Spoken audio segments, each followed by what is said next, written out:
তো বন্ধুরা, সোমা সবসময় এই রিং লাইট দিয়ে ভিডিও করতো। তো এই যে রিং লাইটের যে মোবাইল হোল্ডারগুলো আছে, তো এটা দিয়ে তো সবসময় মানে ভিডিও করে বাইরে কোথাও নিয়ে যাওয়া যায় না।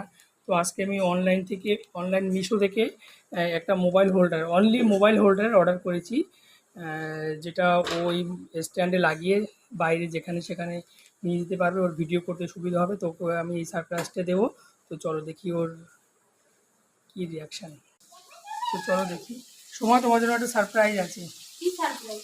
এই যে তোমার জন্য অনলাইন থেকে মিশো থেকে অর্ডার দিয়েছিলাম, এটা মোবাইল হোল্ডার। সত্যি? হ্যাঁ, খুলে দেখো। বাপি তুমি বেশি এক্সাইটেড করো না, এটা তোমার কিছু না, এটা মায়ের জন্য এনেছি। দেখাও ওকে, দেখাও ওকে, দেখো। দাঁড়াও। ও ছিপতেও পারছে না, বাবা রে বাবা। তাড়াতাড়ি ছিল, সবাই পারে না। শেষ পর্যন্ত এটাকে চাকু দিয়ে কাটতে হচ্ছে। এত শক্ত